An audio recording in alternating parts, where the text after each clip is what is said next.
Haleluya, salam sejahtera bagi kita semua. Renungan firman Tuhan lewat program Sekam Padi hari ini, saya beri judul, Damai Sejahteraku Kuberikan Kepadamu. Mari sebelum masuk dalam pemberitaan firman Tuhan, kita sama-sama berdoa. Puji syukur kami naikkan kepadamu Bapa dalam sorga. Terima kasih Tuhan, buat kasih-Mu, buat penyertaan-Mu bagi kami sampai dengan saat ini. Tuhan, saat ini kami akan mendengarkan renungan firman-Mu. Kau mengurapi hamba-Mu, Kau mengurapi setiap telinga-telinga yang mendengar firman-Mu. Tuhan, biarlah firman-Mu yang boleh menguatkan kami pada hari-hari ini. Karena firman-Mu lah satu-satunya pegangan kami di dalam kami menjalani hari-hari kehidupan kami, Tuhan. Kami akan sambut pemberitaan firman-Mu di dalam nama Tuhan Yesus Kristus. Haleluya. Amin. Puji nama Tuhan. Kita akan buka di dalam Injil Yohanes pasal yang 14 ayat 27. Yohanes 14 ayat 27 yang menjadi ayat pokok kita pada hari ini. Saya akan bacakan Yohanes 14 ayat 27.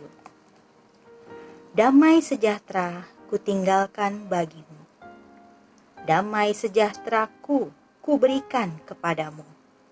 Dan apa yang kuberikan tidak seperti yang diberikan oleh dunia kepadamu.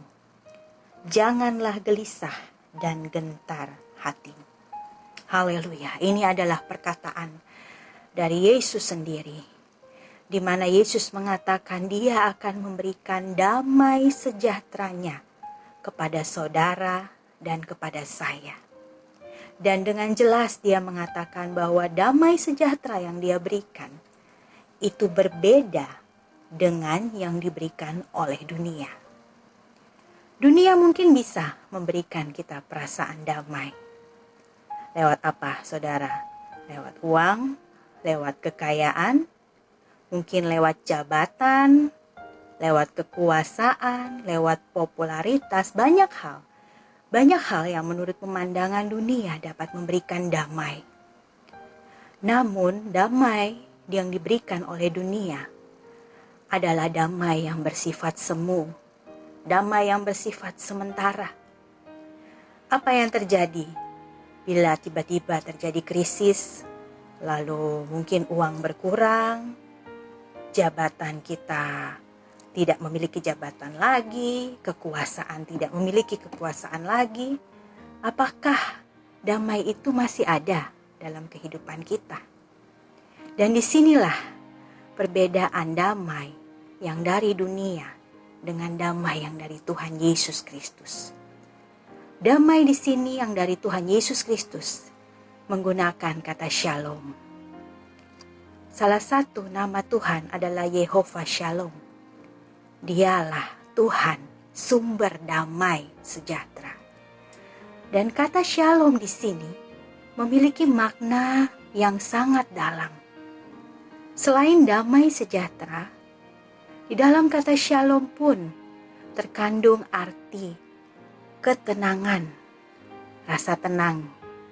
Lalu ada juga keamanan, rasa aman yang kita miliki. Dan damai sejahtera, ketenangan, keamanan ini dapat kita rasakan dalam situasi apapun yang terjadi dalam hidup kita. Dalam keadaan senang, dalam keadaan sulit, kalau kita memiliki damai itu, maka tidak akan berpengaruh apapun di dalam pandangan kita akan keadaan yang terjadi di sekitar kita. Lalu bagaimana caranya agar kita bisa mengalami damai sejahtera ini? Mari kita buka bersama di dalam Yesaya 32 ayat 17. Yesaya 32 ayat 17. Di sini dikatakan, di mana ada kebenaran, di situ akan tumbuh damai sejahtera. Dan akibat kebenaran ialah ketenangan dan ketentraman untuk selama-lamanya. Damai sejahtera tidak ditentukan berdasarkan banyaknya uang yang kita miliki, atau banyaknya kekayaan atau jabatan yang kita miliki. Tapi firman Tuhan mengatakan bahwa damai sejahtera itu akan tumbuh di saat kita hidup dalam kebenaran. Di saat kita hidup dalam kebenaran, maka damai itu akan ada dalam kehidupan kita. Dan ayat ini mengatakan akibat dari kebenaran juga adalah ketenangan dan ketentraman. Ketenangan dan ketentraman sampai kapan? Sampai selama-lamanya. Jadi selama-lamanya damai sejahtera itu akan ada di saat kita hidup dalam kebenaran. Lalu hal apa lagi yang dapat kita lakukan untuk kita dapat mengalami damai sejahtera ini? Mari kita lihat bersama di Yesaya 48 ayat yang ke-18. Yesaya 48 ayat 18 saya akan bacakan. Sekiranya engkau memperhatikan perintah-perintahku, maka damai sejahteramu akan seperti sungai yang tidak pernah kering, dan kebahagiaanmu akan terus berlimpah seperti gelombang-gelombang laut yang tidak pernah berhenti. Haleluya. Hal yang kedua, kalau saudara ingin merasakan damai sejahtera, perhatikan perintah-perintah Tuhan dan lakukan perintah-perintah Tuhan itu. Lakukan saja saudara. Jangan menunda-nunda. Di saat kita tahu itu adalah perintah Tuhan, segera lakukan. Dan firman ini mengatakan, damai sejahteramu akan seperti sungai yang tidak pernah kering. Damai sejahtera itu akan terus mengalir dalam kehidupan kita. Dan diikuti dengan kebahagiaan yang akan terus berlimpah. Haleluya. Puji nama Tuhan. Sebagai ayat penutup, mari kita mau baca bersama-sama di dalam Filipi pasal keempat ayat 7. Saya rindu kita mau baca ini bersama-sama ya.